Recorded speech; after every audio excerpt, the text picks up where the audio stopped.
Hello, this is Richie Venton, the Scottish Socialist Party Trades Union Organiser.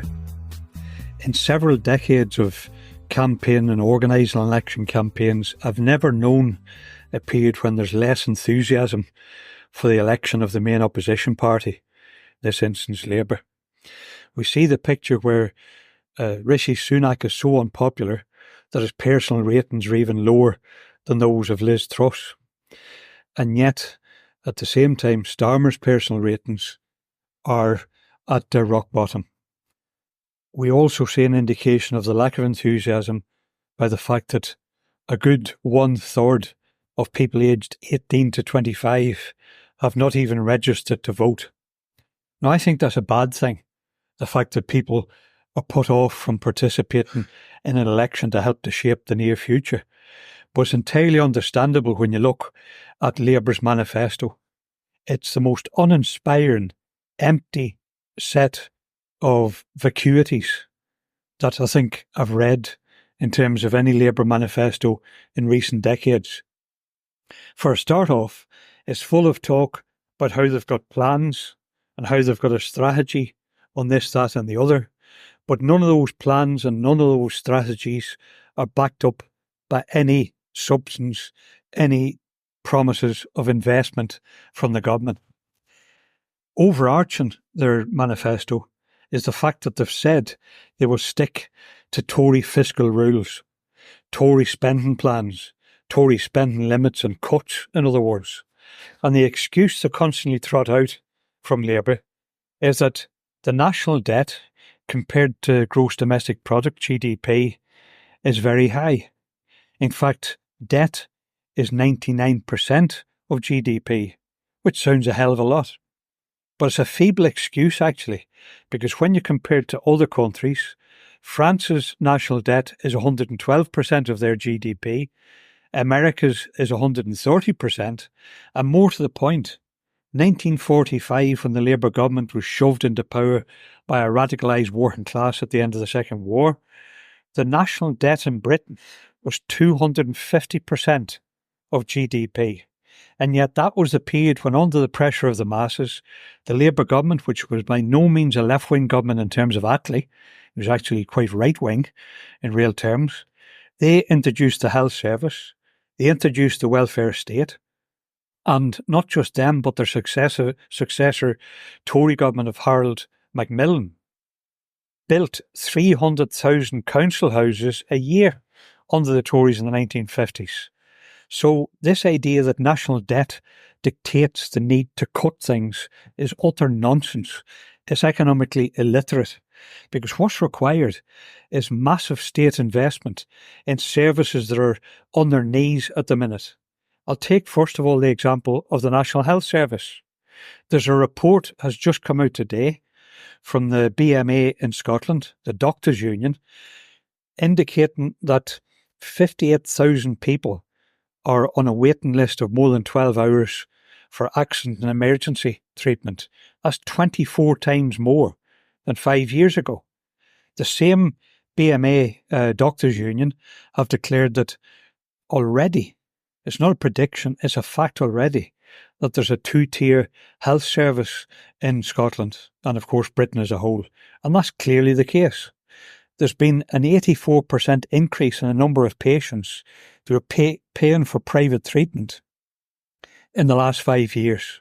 And that, of course, is only the people who can afford to do that, to escape the waiting lists, the crisis of underinvestment, understaffing and low morale within the health service. But what does the Labour Party say in reply to that? Their answer is to travel the path of the American health service system, frankly. Because what they're advocating consistently and repeatedly is that what they want to do is, in the words of Wes Streeting, health spokesman for Labour, to open the door wide to investment by American medical companies and services. In other words, to make it more and more privatised, even more privatised than Tony Blair carried out. They want to go down to the system in America where, frankly, if you collapse, they don't feel your pulse, they feel your wallet to see whether or not you're going to be treated. because of the private system of health insurance. We see already in Britain the way in which under Labour and the SNP, hospitals have been privatised under PFI and Scotland's, the SNP's equivalent acronym, where, in the words of Alison Pollock, a critic and analyst of this system, then you pay for 3 hospitals and you get 1. Or to use a local example, in the case of Wishaw General Hospital, you pay for 8 hospitals and you get 1, because £100 million it costs to build Wishaw, £813 million of taxpayers' money has to be handed back to the moneylenders under the scheme that Labour introduced for building hospitals, PFI. And that rip-off system is going to not just continue but be vastly escalated under Labour with their manifesto. And in general, what they've offered is to invest an additional £7 billion in various services.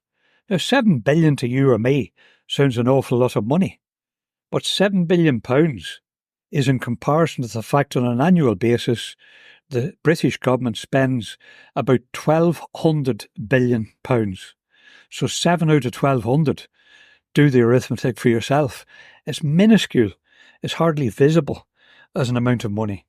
And on the other hand, the analysis by the very middle of the road, not exactly radical, Institute for Fiscal Studies indicates that coming down the track is up to £19 billion of cuts in public services under a Labour government, because they've said they'll stick to spending plans, the fiscal rules that the Tories have already announced and declared. And if Labour does that, then how are they going to fill the gap? They've made it plain that they're not going to tax the rich, and yet that's exactly what should be done. We have a position where vast amounts of money could be raised just by very modest taxation systems. To give a couple of examples, capital gains tax. Back as far as 1988, the Tories under Nigel Lawson equalised the rate of capital gains tax compared to income tax. If you did that now, in other words, taxed the money that people raise through shares and selling of property and so on, compared to what workers have to pay for earning a living, producing things and getting a wage for it, then if you equalise that, the rates that are charged, it would immediately raise £15 billion annually, more than twice what Labour has promised to spend on public services. Or to take it in another sense, back in the days of the early rule of Maggie Thatcher in the early 1980s, corporation tax rates were 52% in Britain. Today, they're less than half that. In the early days of Thatcher, the top income tax bracket of the very rich was 80%, not 40%. Now, I actually think that we should revert to those kinds of taxation levels as one strand to raising the money to provide for services such as health, education, social care, and so on. But instead of that, Labour's actually promised they'll do absolutely nothing to increase the taxation of the rich or of big business. And I don't think it's any accident, therefore, that they've also declared they will not scrap the 2-child benefit cap. They will not abolish the bedroom tax, which takes housing benefits and universal credit from 100,000 Scots. They will not reverse the benefits cuts that other sections of the population have suffered under the Tories. They're sticking to Tory austerity, and that's precisely what we're going to face. They're not even declaring targets for the number of council houses that they would build when there's a housing emergency. And of course, if you were to have a programme of building houses, it's not a cost, it's a source of production and increase in the economy as well. For example, a study out this week from an outfit called the Centre of Economic and Business Research has shown that even if you built 90,000 homes a year, it would add £51 billion to the British economy. Even building 20,000 homes a year in Scotland would create 30,000 new jobs. The Scottish Socialist Party has argued for 100,000 new council houses to be built for affordable rent to the highest environmental standards as a means of tackling the housing emergency of homelessness, rip-off rents from the private landlords, and to create jobs. So if you do the arithmetic, that potentially would create 150,000 new jobs in Scotland. So it's a virtuous circle instead of the vicious circle under Labour of not spending, driving down public services, driving down employment levels, and people further suffering the miseries of poverty, inequality and deprivation, which has been happening for the past 14 years under Tory misrule. So I don't think any self-respecting working class person who pays attention to the intentions of the Labour Party in government by looking at their manifesto should in any fashion vote for them. It's voting for, at best, empty promises, but at worst it's actually voting for promises of continuing with Toryism. It's just Toryism under a different colour of rosette. And what we need instead is a socialist alternative, the kind of socialist manifesto the Scottish Socialist Party has tried to advocate, of building 100,000 council houses, which would create the jobs I've mentioned and build the homes that people need. Massive investment in hospitals under full public ownership, reversal of the PFI contracts that rip us off, £3 for every pound borrowed, £8 for every pound borrowed, and so on. Massive investment in education, which has been chopped to the bone increasingly under both the Tory and the SNP Green government. Investment in public transport to make it free at the point of use, fueled by green energy, creating tens of thousands of jobs, combating poverty and pollution. A decent minimum wage of at least £15 an hour instead of Labour's refusal to offer that as the demand made by the entire trade union movement.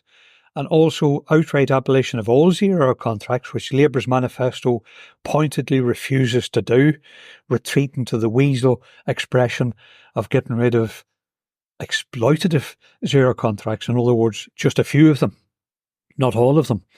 So we need a socialist alternative, and that's what the SSP is putting forward. Of course, we won't get the media coverage that Labour does, but frankly, for all their media coverage, it's really much ado about nothing when it comes to the promises that they're making to working class people. And be warned, a Labour government will usher in new austerity, require new battles, new resistance, and a new struggle for a socialist alternative that puts people before profit, the planet before polluting profiteers, and fights for a socialist future.